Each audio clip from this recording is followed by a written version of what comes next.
Welcome to Hydrate Me Monday. I am Kay Saranen from Eco Seed to Skin by Saranen Organics. And we have been talking the last couple of Mondays all about menopause and the sort of things that happen with menopause. So far we've been talking about menopause and itchy skin, and menopause and very dry skin on the arms and legs, and sore joints as well. And I've been having some fantastic feedback, and a lot of people have been asking about the supplement that I've been talking about, because it's really good to work from the inside out as well as from the outside in.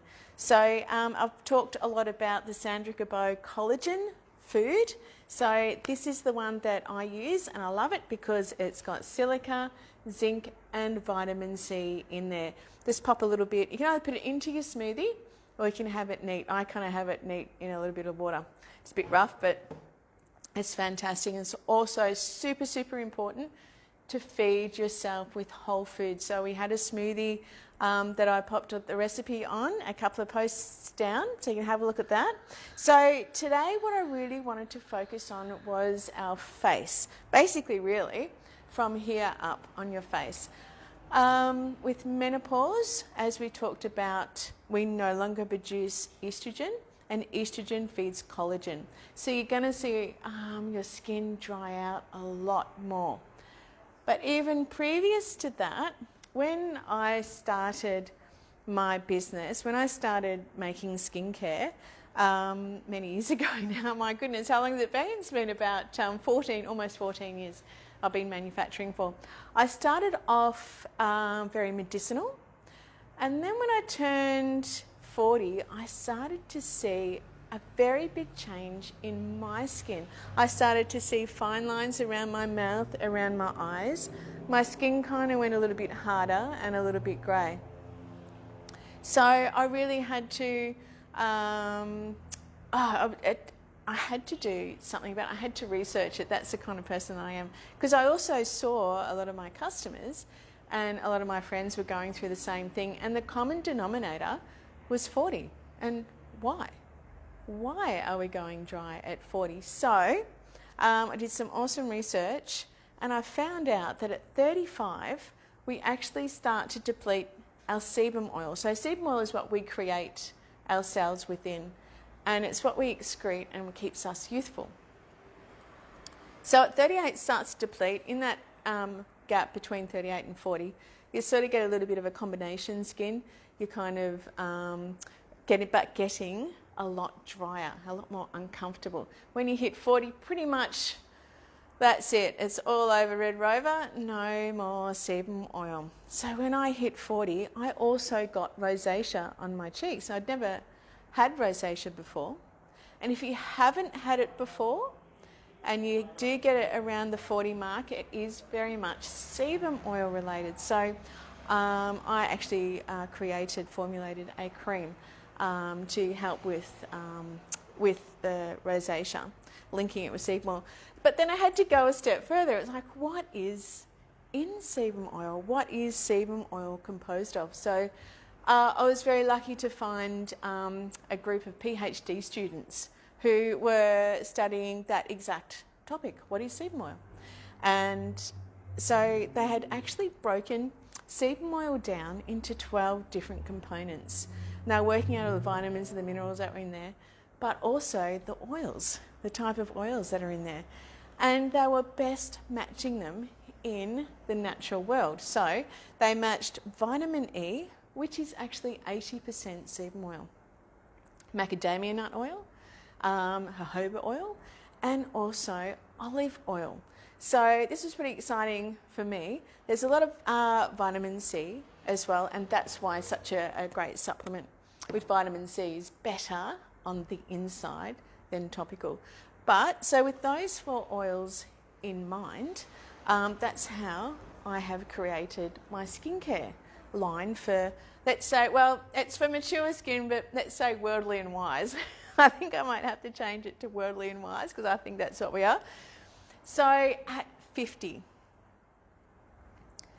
between 40 and 50, without sebum oil as well, we actually can't get rid of our own dead skin cells. We produce just as much dead skin cells as a teenager, but get this right, with oil behind.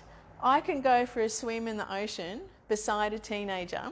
The teenager will come out all gorgeous and glowy, but I'll come out just looking wet and the same. So, the same but just wet.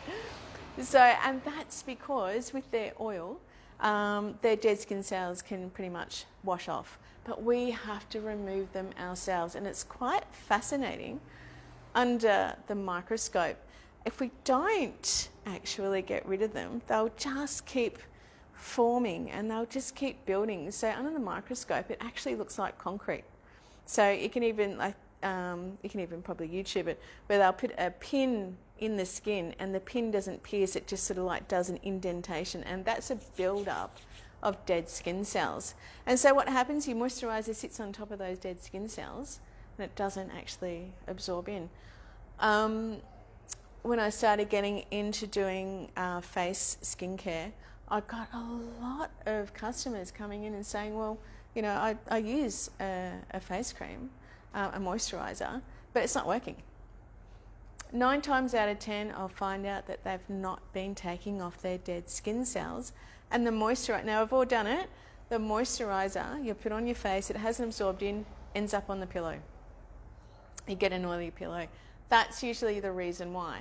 So it's so super important. But I just want to talk about scrubbing for a second. We don't want to use anything really harsh. And when I mean harsh, I mean something that's really hard, like a nutshell or a sand, or God forbid, plastic. We don't want to use plastic either. And the whole reason about the sand and the nutshells, which is what we were brought up with, is that they're just too hard. There's no give. So it not only does it take off the dead skin cells, but it actually takes off the good guys too, which is what we don't want. We don't want that transparent, thin skin, because then you lose all the elasticity in there and you'll get droopy skin. So we don't want that. So it took me a long time, but I found jojoba wax beads, or jojoba, depends on how you want to say it.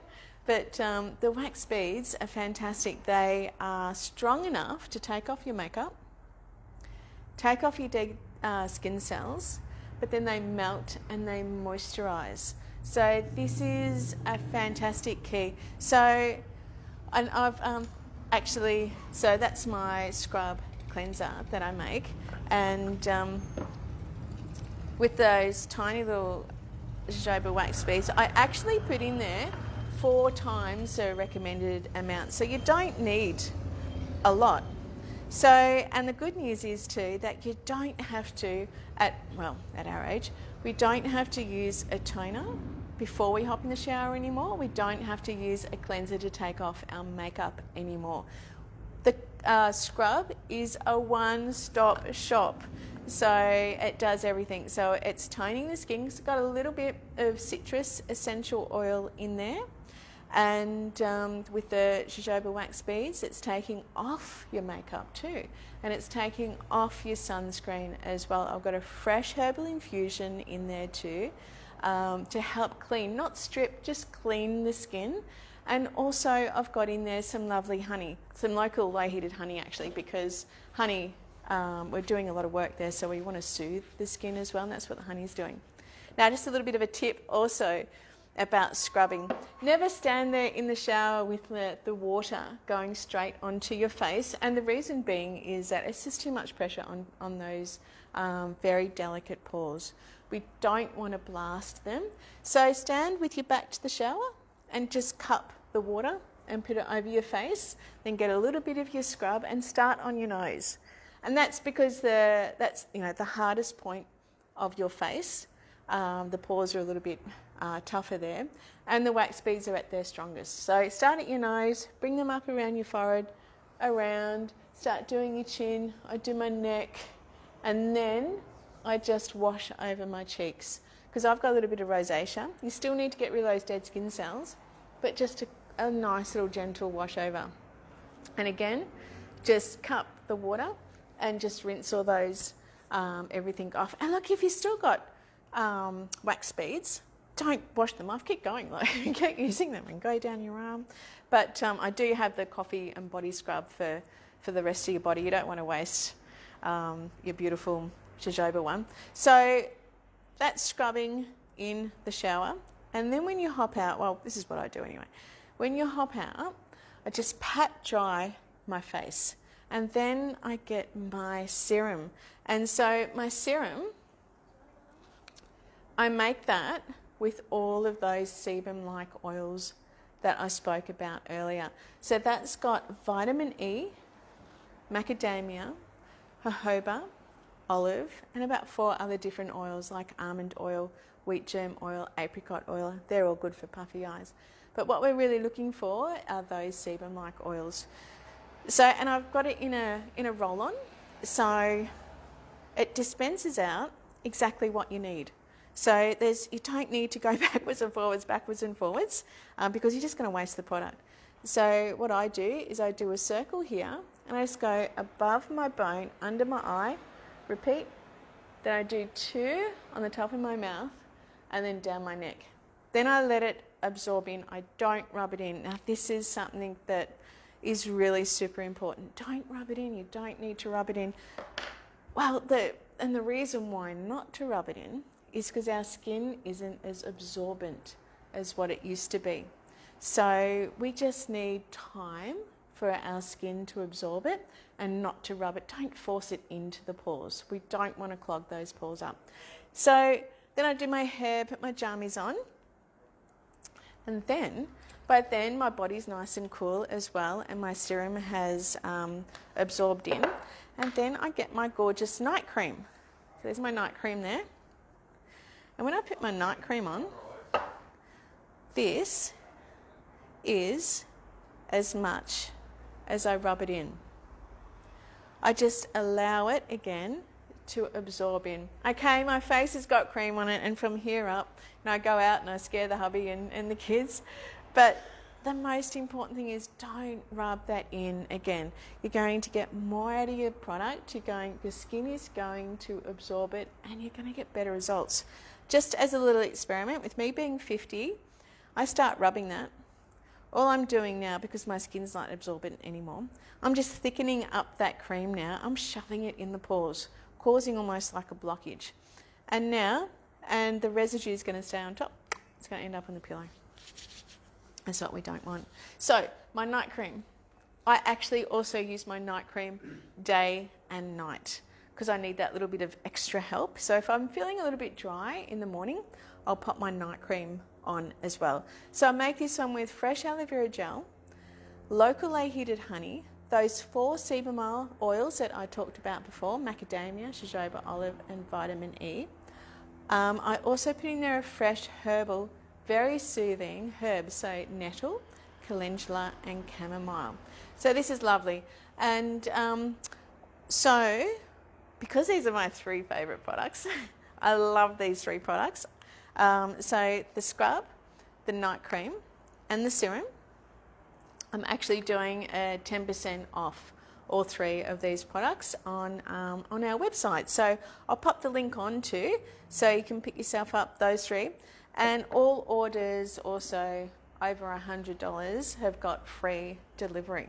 So that's my skincare regime and about menopause, lack of sebum oil, and plumping up the skin. So, and I'd love it if anyone's got any questions. I love talking skincare. So, Greg, is there any questions that have come through?